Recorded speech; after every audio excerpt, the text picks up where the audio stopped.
آج کا سوال۔ ایک میڈیا اسکالر کا کہنا ہے کہ حج تمتع اور حج قران لوگوں کی بنائی ہوئی قسمیں ہیں، جبکہ حج کی کوئی قسم نہیں ہے۔ قرآن و حدیث کی روشنی میں اس موقف پر آپ کی کیا ریسرچ ہے؟ کیا کیا جائے جی، غلطی ہے، مضامین کی کوئی حد نہیں ہے۔ حج حج ہے، عمرہ عمرہ ہے، اس کی کوئی قسمیں نہیں ہوتی۔ یعنی یہ جو قسمیں لوگوں نے بنا لی ہیں، یہ معلوم نہیں کیسے بنا لی ہیں۔ تو میرے نزدیک حج کی کوئی قسم نہیں ہے۔ بسم اللہ الرحمن الرحیم۔ آج ہم آپ کے سوال کے جواب کے چوتھے حصے کی طرف آتے ہیں۔ پہلی 3 نشستوں میں نمبر 1 قرآن کریم، نبی اکرم صلی اللہ علیہ وسلم اور صحابہ کرام رضوان اللہ تعالی علیہم اجمعین کی تعلیمات کی روشنی میں حج کی اقسام اور ان کے ناموں کا ذکر گزر چکا۔ دوسری نشست میں حج کی اقسام اور ان کے ناموں کا تذکرہ 1400 سال کے مفسرین کے ہاں گزر چکا۔ تیسری نشست میں ہم نے آپ کی خدمت میں یہ گزارش کی کہ 600 سال تک کے عظیم محدثین جو ہیں، انہوں نے بھی اپنی حدیث کی کتابوں میں، جن میں صحاح ستہ بھی شامل ہے، ان میں حج کی ان تینوں قسموں اور ان کے ناموں کا ذکر کیا ہوا ہے۔ آج ہم چوتھے پہلو کی طرف آتے ہیں کہ حضرات فقہا کے ہاں حج کی 3 قسمیں اور ان کے ناموں کا تذکرہ ہمیں کیسے ملتا ہے۔ ایک بات میں آپ کو ذکر کرتا چلوں کہ موصوف میڈیا اسکالر نے اپنی کتاب میزان کے صفحہ نمبر 391 اور 392 پر حج کی ان تینوں قسموں کا ابہام سے ذکر کیا ہے، لیکن تعجب یہ ہے کہ ایک طرف تو وہ ان تینوں قسموں کا ذکر کرتے ہیں اور پھر ساتھ ہی ساتھ ان میں تشکیک پیدا کرتے ہیں اور ابہام پیدا کرتے ہیں کہ حج کی کوئی قسمیں نہیں ہوتی، میرے نزدیک کوئی قسمیں نہیں ہیں، یہ تمتع قران لوگوں نے بنایا ہے اور یہ غلطی ہائے مضامین ہے۔ یہ جو 2 قسم کا ان کا موقف ہے، یہ بذات خود کنفیوز کر دینے والا ہے، لوگوں کو ابہام میں ڈالنے والا ہے اور شک میں مبتلا کر دینے والا ہے۔ حج کی ان تینوں قسموں کا ذکر جو نبی اکرم صلی اللہ علیہ وسلم سے چلا آ رہا ہے، ان کے احکام کیا ہے، ان میں فرق کیا ہے، نیت ہم نے کیسے کرنی ہے، قربانی کب کرنی ہے، احرام سے کب فارغ ہونا ہے، طواف 1 کرنا ہے، سعی 1 کرنی ہے یا 2 طواف اور 2 سعی کرنی ہے، اس طرح کے جتنے معاملات ہیں ان کا تعلق حج کی اقسام کے تعین کے ساتھ ہے۔ حج افراد کے اپنے مسائل، حج تمتع کے اپنے مسائل، حج قران کے اپنے مسائل۔ تو جب یہ قسمیں ہیں، ان کے مسائل علیحدہ علیحدہ ہیں، تو ظاہر ہے ان کے عنوانات بھی علیحدہ علیحدہ ہیں، اور اسی کی روشنی میں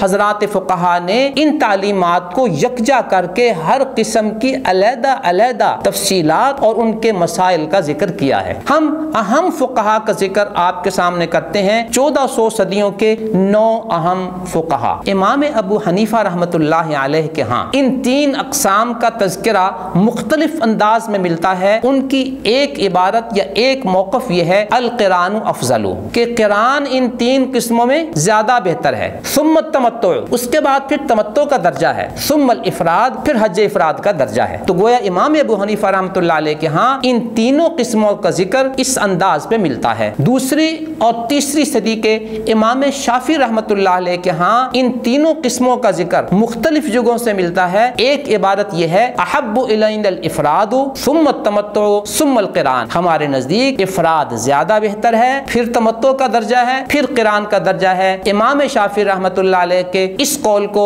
امام ترمذی نے اپنی سنن میں ذکر کیا ہے۔ پہلی اور دوسری صدی کے امام مالک رحمۃ اللہ علیہ کا قول امام راغب اصفہانی ذکر کرتے ہیں کہ الافراد افضل ثم التمتع ثم القران، حج افراد میرے نزدیک افضل ہے، پھر تمتع کا درجہ ہے، پھر قران کا درجہ ہے۔ دوسری اور تیسری صدی کے امام احمد بن حنبل رحمۃ اللہ علیہ کے موقف کا ذکر امام ابن قدامہ نے المغنی میں کیا ہے کہ التمتع افضل، کہ میرے نزدیک تمتع افضل ہے، ثم القران، پھر قران کا درجہ ہے، ثم الافراد، پھر افراد کا درجہ ہے۔ دوسری صدی کے امام سفیان ثوری رحمۃ اللہ علیہ کے ہاں ہمیں حج کی ان تینوں قسموں اور ان کے ناموں کا ذکر یوں ملتا ہے، ان افردت الحج فحسن، اگر تم حج افراد کرو تو یہ بھی حسن ہے، اچھی بات ہے، وان قرنت فحسن، اگر تم حج قران کرو تو یہ بھی حسن ہے، اچھا ہے، وان تمتعت فحسن، اگر تم حج تمتع کرو تو یہ بھی حسن حسن ہے، اچھا ہے۔ امام ترمذی رحمۃ اللہ علیہ نے اپنی سنن میں امام سفیان ثوری رحمۃ اللہ علیہ کا یہ قول نقل فرمایا ہے۔ 4 صدی میں امام سمرقندی نے اپنی کتاب بحر العلوم ان تینوں قسموں کا ذکر یوں کیا: المحرمون اربعۃ،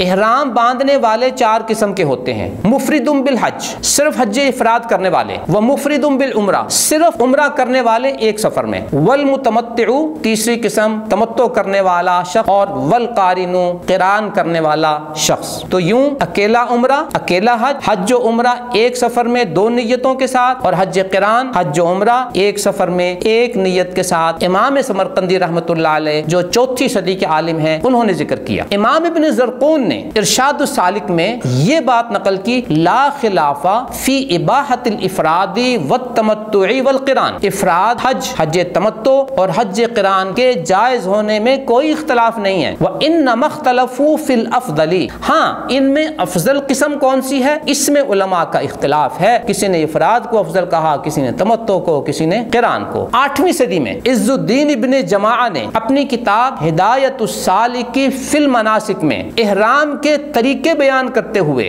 باب وجوہ احرام الحج میں ذکر کیا ہے افراد کا، تمتع کا اور قران کا۔ 13ویں صدی میں امام شوکانی رحمۃ اللہ علیہ نے اپنی کتاب الدرر البہیہ میں حج کی ان 3 قسموں کا ذکر ان الفاظ میں کیا ہے: یجب تعیین نوع الحج بالنیت، حج کی جو قسم آپ کرنا چاہتے ہیں اپنی نیت میں اس کا تعین واجب ہے، من تمتع او قران او افراد، کہ آپ حج تمتع کر رہے ہیں، حج قران کر رہے ہیں یا حج افراد کر رہے ہیں، اس نیت کا تعین آپ کے لیے ضروری ہے۔ یوں محترم سامعین، حضرات ائمہ 4 اور 13ویں صدی تک کے عظیم فقہا کے حوالے سے حج کی ان 3 اقسام اور ان کے ناموں کا تذکرہ ہم نے ان کی کتابوں یا مختلف دیگر حوالہ جات سے آپ کی خدمت میں پیش کر دیا۔ اب ایک طرف حضرات فقہائے امت کا موقف ہے کہ حج کی یہ 3 قسمیں ہیں اور ان کے نام ہیں، اور دوسری طرف آج کے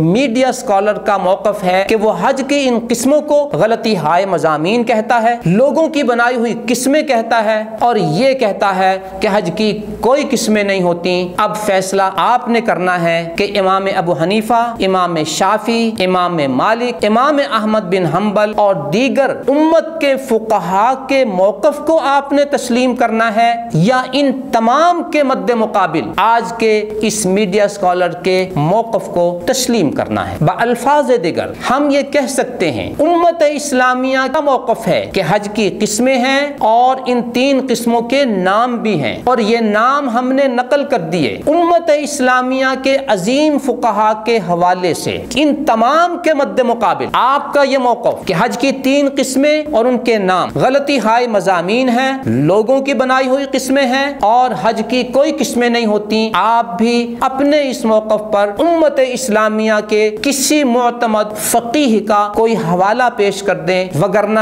یہ بات واضح ہو جائے گی کہ امت اسلامیہ کے فقہا ایک طرف ہیں اور ان کے بالمقابل آپ دوسری طرف ہیں۔ امت اسلامیہ کے ان عظیم فقہا پر پوری کی پوری امت نے اعتماد کیا ہے، اور اس کے بالمقابل آپ کی علمی حیثیت کیا ہے کہ آپ ایک الگ اپنا موقف پیش کریں۔ اس کی وضاحت آپ کے ذمہ قرض ہے تاکہ آپ کے سننے والوں پر یہ بات واضح ہو سکے کہ آپ قرآنک ریسرچ اور قرآنی مطالعے کے نام پر جو ارشادات لوگوں کو پیش کرتے ہیں ان میں کتنا علمی وزن ہوتا ہے اور اس کا حوالہ کتنا مضبوط ہوتا ہے۔ یہ حقیقت اب کھل کر لوگوں کے سامنے آ جانی چاہیے، وگرنہ قرآنک ریسرچ اور قرآنی مطالعے کے نام پر اپنے زبانی جمع خرچ کو قرآنی تعلیمات اور اسلامی تعلیمات کا عنوان دینا تو آسان ہوتا ہے، لیکن اس موقف کو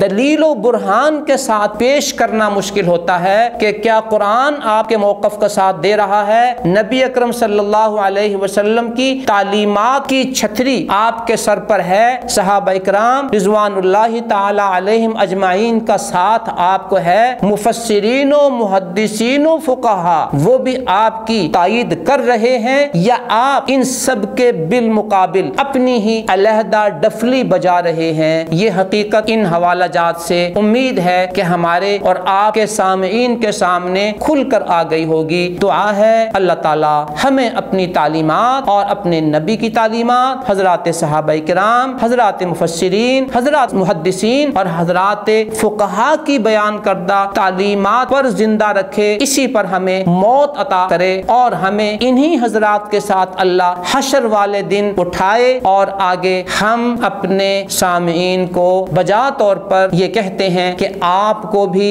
یہ فیصلہ کرنا ہے کہ آپ کن تعلیمات پر زندہ رہنا چاہتے ہیں، کن کی تعلیمات پر مرنا چاہتے ہیں، اور آخرت میں کن حضرات کے ساتھ اٹھنا چاہتے ہیں۔ ایک طرف نبی اکرم صلی اللہ علیہ وسلم، ان کے صحابہ کرام اور عظیم مفسرین و محدثین و فقہا ہوں گے، اور ایک طرف آج کا میڈیا اسکالر ہوگا۔ اب فیصلہ آپ نے کرنا ہے۔ اللہ تعالی ہمیں صحیح اسلامی تعلیمات پر عمل کرنے کی اور یہی بیان کرنے کی اور یہی سننے کی توفیق عطا فرمائے، آمین ثم آمین۔